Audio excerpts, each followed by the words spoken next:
না RAB police এগুলো নিরাপত্তা দিতে পারবে? নিরাপত্তা দেওয়ার জন্য আল্লাহ লাগবে।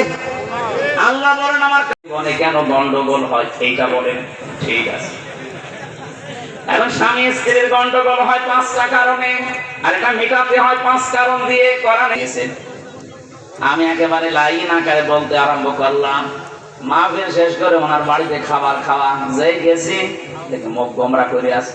কি রাগ হয়ে গেল কেন? হুজুর আমার বউর সাথে যে আমার গন্ডগোল, আপনি জানলেন কি করি? কি করে জান না? আপনারে মনে হয় কেউ বলে দিয়েছে। আপনি যা যা বললেন এইটাই আমার আজকে দিনের বেলায় করেছে।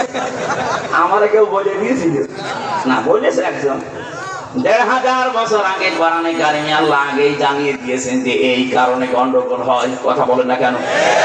ওইটা বললে ও তো দিনের বেলা ওই রকম কাজ করে, ওর মিলবে না। বলেন বলেন। এখানে কোরআনের আসল যে বক্তব্য না বোঝার কারণে রাগ করতে পারে, মন খারাপ করতে পারে, এরকম শ্রোতা দেশে আছে। 2 নম্বরের ব্যাখ্যা পেয়েছি, এইটাই আমার মনে হয় এখন আসল। হে নবী, আপনি যখন কোরআন ব্যাখ্যা করবেন, আবহমান কাল থেকে এই দেশে বহু মানুষ আন্দাজে ইবাদত বানিয়ে ইসলাম মনে করে পালন করে। আর এগুলো বাংলাদেশ, ভারত আর পাকিস্তানে বেশি। আন্দাজে একটা জিনিসকে ইবাদত মনে করে চালিয়ে যাচ্ছে, অথচ ওটা কোরআনেও নেই, হাদিসেও নেই, ওটা বানানো। আপনি যখন কোরআনের ব্যাখ্যা করবেন তখন তো এগুলো টিকবে না, কারণ পৃথিবীর যত বানানো ইবাদত আছে সব এদের আরো এদের সহ্য হয় না। এদের যেন নামও দেখেন কেমন উল্টা পাল্টা নাম, পেশা, বাদুর, সামসিকা। আমার মনে হয় একবার দেখলে মনে হয় আর একবার দেখতে মন চাবে। এদের নামের সাথে চেহারারও মিল আছে। পেশা জীবনে দেখেছি আমরা যারা, আল্লাহকে কোনোদিন বলেছি আল্লাহ আর একবার দেখার সুযোগ দিও। কারণ দিনের আলো ভালো লাগে না, রাতের অন্ধকার ভালো লাগে। বের হয়েই মানুষের ফসল নষ্ট করে। এক কথা বলে না কেন? বাদু সামসিকা এদের কাজ এইটা। দুনিয়াতে যারা ইসলামের আলো, কোরআনের আলো সহ্য করতে পারে না, এই মানুষগুলো দুনিয়ায় বড় অন্ধকার। আর জুলুমাতু ইয়াউমাল কিয়ামাহ, নবীজি বলেন কিয়ামতে জুলের শরীরের পশম পর্যন্ত তুই দেখতে পাবি না। এখানে 15.5 বছরে যারা এই কাজ করে গেলেন, আপনার জীবনের দুনিয়া শেষ করে ফেলেছেন। আপনি যদি বলেন না আমি ওর সাথে ছিলাম না, আমি শুধু সহযোগিতায় ছিলাম, আপনার জীবনের অংশ। বিশ্ব নবী জানিয়েছেন, কেউ যদি জানা শোনার পরে এই সিদ্ধান্ত নিয়ে কাজ করে যে লোকটা জালেম, আপনি জানেন, এরপরও তাকে সাপোর্ট করেন, তাকে সমর্থন করেন, তার সাথে থাকেন, নবীজি বলেন ও যেন আমার উম্মত থেকে বের হয়ে গেল। আপনি নবীর উম্মতই নেই, সুপারিশ পাওয়া আপনার জন্য অবান্তর, আপনি আশাও করতে পারেন না। জালেমদের দুনিয়াও শেষ, আখিরাতও শেষ। হ্যাঁ, ওদের একটা পদ্ধতি এখন বাকি আছে থেকে, কারণ আমি জানি কোরআনে কারিমে আছে 3টি অপরাধের শাস্তি আল্লাহ ডবল করে দেবে। কয়টা? আরো জোরে বলেন। সূরা ফুরকানের 68 নম্বর আয়াতে আছে, ওয়াল্লাযীনা লা ইয়াদউনা মা'আল্লাহি ইলাহান আখারা। এই দুনিয়ায় যারা আল্লাহর সাথে অন্য কাউকে ডাকে তাদের শাস্তি হবে ডবল।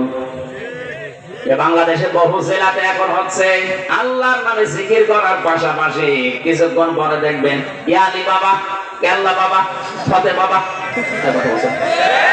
এখানে আপনি আলেমদের জিজ্ঞাসা করেন মাআল্লাহ, আল্লাহর সাথে ইলাহান আখারা, ডবল ডবল। বলেন বলেন। 2 নম্বরটা আমাদের দেশের সাথে মিলে যাবে, এজন্য এটা আমার মনে হয় না যারা আল্লাহুম্মা আমিন নেই। আল্লাহ পাক বলেন ওয়ালা ইয়াকতুলুনান নাফসাল্লাতী হারামাল্লাহু ইল্লা বিল হক। আল্লাহ কর্তৃক নিষিদ্ধ এইরকম কোন মানুষকে, কোন জীবকে, কোন মানুষ যদি দুনিয়াতে কোন ইনসানকে হত্যা করে, এই মানুষের শাস্তি হবে ডবল। আগস্টের 5 তারিখের আগ পর্যন্ত এই দেশে বিনা কারণে, আপনার কারণে 3732 জন মানুষ মারা গেল। সরকারি জরিপ। এই কথা বলেন না কেন? আপনি দায় আনতে পারেন না, এই জন্যই তো আপনার নামে গণহত্যার মামলা হয়েছে। এটা মিথ্যা না। আমরা যারা 15.5 বছরের জেল জুলুম অত্যাচারের শিকার ছিলাম পুরাটাই মিথ্যা। আমি যে 3 বছর জেলে ছিলাম পুরাটাই মিথ্যার উপরে। কারণ কিছুদিন আগে আমার মামলা সব আদালত কর্তৃক খারিজ হয়ে গেছে। জজ সাহেব এটা হাতে নিয়ে আমার মামলার ফাইল নিয়ে বলছে আমি কি দেখে বিচার করবো, এর ভেতরে কোনো মাল নেই, সব আমি খালাস দিয়ে দিলাম। তার মানে আমি যে নির্দোষ। ক্লেম আপনার নামে মামলা হয়েছে 165টা। এক একটা মামলায় যদি 1.5 বছর করে হয়, 165টা মামলা আপনি মোবাইলে তো হিসাব করেন কত বছর আপনাকে অন্তত বৈধভাবে জেলে থাকা লাগবে। এরপরও যদি আপনি উস্কানি দেন যে আমি চট করে ঢুকে পড়বো, আসেন, এই দেশের মানুষ এখন আর আগস্টের 5 তারিখের আগে নেই। 5 তারিখ পরিবর্তন হয়ে এখন চলছে 11 তারিখ, 2 মাস পার হয়ে গেছে। আশা করছি আপনি পাগলামি করবেন না। একটা স্বামীরা মহিলাকে আমরা দেখেছি, স্বামী নেই, 4 বছর ধরে জেলে রেখে দিয়েছিলেন, তাকে চিকিৎসাও নিতে দেননি। এই কথা বলছেন না? আপনার উপরে তো এখনো জুলুম শুরু হয়নি। 165টা মামলা। কালকে আমি এক আদালতে এক হাইকোর্টের উকিল আমার সাথে ছিল, উনি বলছেন যে 165টা অলরেডি হয়েছে, এখনো যে কত হবে, কারণ তো অপরাধের শেষ নেই, মামলা শেষ কত কি করে। মকিম গাছের নামে এক লোক আমার সাথে জেলে ছিল, বললাম ভাই কয় বছর জেল আপনার? বলছে 160 বছর। 160 বছর জেল? এখনো বলছেন 160 বছর, আপনি কবে জেল কাটবেন? মরে কবরে যাবেন, আবার উঠবেন, আবার জেলে যাবেন। ওনার যদি 165টা মামলায় 1.5 বছর করেও আমার মতো জেল হয়, বলেন কত বছর জেলে থাকা লাগবে? কবরে যাওয়ার পরে আবার ওঠা লাগবে না?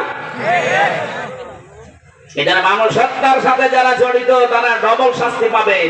শুধু উনি একা না, উনি তো হুকুমদাতা, হুকুমের আসামি হবেন। বাকি যারা এই কাজে জড়িত ছিলেন, বহু মানুষ আমি পেয়েছি, প্রশাসনের যে কয়েকজন জড়িত ছিল এবং দলীয় কায়দায় যারা এই কাজ করেছেন, আপনার শাস্তি দুনিয়া আখিরাত মিলে কয়টা হবে?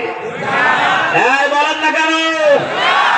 3 নাম্বার কাওয়ালা ইয়াসনুন, জেনা করা যাবে না। অথচ বাংলাদেশে 15.5 বছরে আমরা দেখেছি বুড়ো জেনাখোরের সংখ্যা দিনের পরে দিন বেড়ে গেছে। শরীর চলে না, তাদের নাকি রাত 12টা 2টা পর্যন্ত বিভিন্ন মানুষ ঘুম পাড়িয়ে বাড়ি দিত। বলেন নাউজুবিল্লাহ।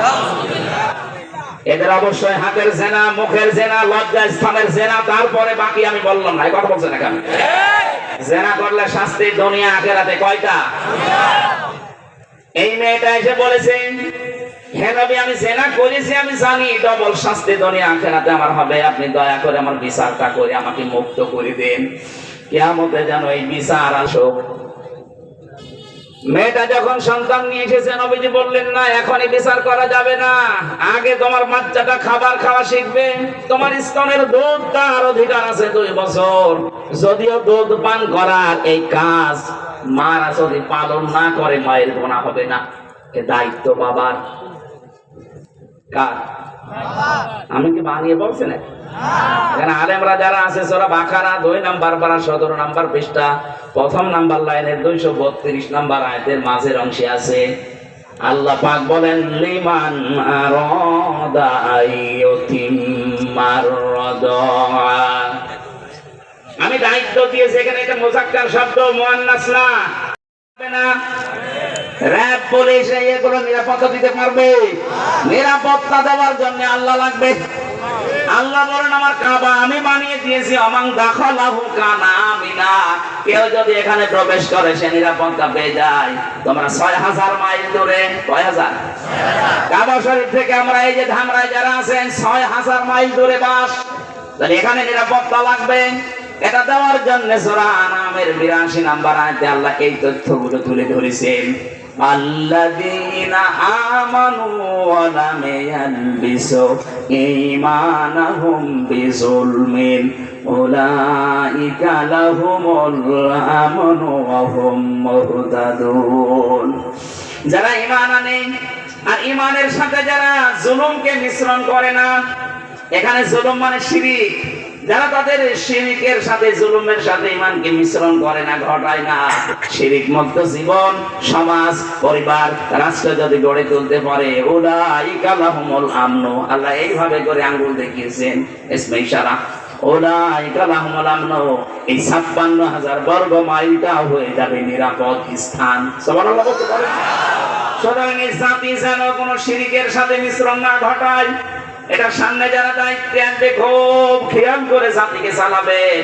কারণ ১৫.৫ বছরের জাতিকে মুশরিক বানানোর জন্য চেষ্টা চলছিল। একটা মানুষের পোষা যেভাবে আরম্ভ হয়েছিল, আর কিছুদিন গেলে আল্লাহকে মানুষ ভুলে যেত, বাধ্য করত। সব জায়গায় ছোট ছোট বাচ্চারা ক্লাসে ঢুকবে, বাবার সামনে এভাবে করে যাওয়া লাগতো। কি আরম্ভ করেছিলেন বলেন? এই জন্য তো নিরাপত্তা সব ধ্বংস হয়ে যাচ্ছিল। নিরাপত্তা পেতে হলে উলাইকা লাহুমুল আমন। শিরক আবার প্রধানত ৪ প্রকার: শিরক বিল জাত, শিরক বিল সিফাত, শিরক বিল ইখতিয়ার, শিরক বিল হুকুক।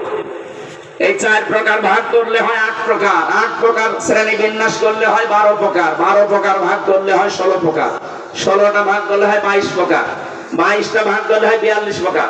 ৪২ ভাগ করলে হয় ৭২ প্রকার। ৭২ প্রকারকে শ্রেণী বিন্যাস। এতগুলো শিন র কাফ এই শব্দের ভেতরে লুকিয়ে আছে। যত চেষ্টা করবেন তত নতুন তথ্য বের। তাফসীর করতে হলে সময় লাগে, এমনি এই কারণে লাগে। এখন যদি আমি পয়েন্ট আকারে যত তথ্য সব আমার ভেতরে আছে, একটা একটা করে যদি আপনারা এত দেরি করবেন আমি জানি না। সবচেয়ে বড় বিষয় ওখানে মাহফিল ৯টায় ওঠার কথা। আল্লাহ তাআলা সারা জীবন অপরাধ করে জীবনটা তো শেষ করে ফেললাম। আমাদের অপরাধের দিকে না তাকিয়ে তোমার রহমতের দিকে তাকাও, জিন্দেগীর গুনাহগুলো মাফ করে দাও, সওয়াবগুলো তুমি নবীজির রওজায় পৌঁছিয়ে দাও। মাহফিলের প্রধান অতিথি আল্লাহ ইয়াসিন, তোমার নবীর একটা নাম ইয়াসিন ফেরদৌস। মরার ভাইকে কবুল করে নাও, ওর মা বাবাকে মাফ করে দাও। সম্মানিত উদ্বোধক মাওলানা আব্দুর রউফ সাহেব, আমার নামের সাথে তার নামের মিল আছে, তুমি কবুল করো আল্লাহ। আজকের মাহফিলে যত অতিথির নাম আছে এখানে আল্লাহ প্রত্যেককে অমরের মতো বানিয়ে দাও। যারা যেভাবে সাহায্য করেছে আজকের অনুষ্ঠানে, প্রত্যেকের টাকা পয়সা সাহায্যে তুমি অমরের মতো কবুল করে নাও। আল্লাহ তাআলা জালেমের জেলখানায় ৩টা বছর বন্দী ছিলাম, আমার শরীরটা অসুস্থ হয়ে গেছে, স্বাভাবিক হচ্ছে না। তুমি মেহেরবানি করে আগের অবস্থায় আমার শরীরকে ফিরিয়ে দাও। বারাকাল্লাহু লানা ওয়া লাকুম ফিল কোরআনিল আযীম। রব্বুল আলামিন, আমার সাথে জেলখানায় আমার পার্টনার, আমার সাথী অপু ভাই মিয়া নুরউদ্দিন অপু ভাই দোয়া চেয়েছে, মেহেরবানি করে তাকে তুমি হেদায়েত দান করো। তার সন্তানের জন্য দোয়া চেয়েছে, ছেলেটা তুমি কবুল করে নাও। আলহামদুলিল্লাহি রাব্বিল আলামিন। যখন এই মরণ আসবে যেন বলতে পারি লা ইলাহা। একটা মাহফিল রাখবেন ভাই, আমি আলোচনা শেষ করতে পারলাম না, দুঃখিত। আগামীতে আসতে পারবেন।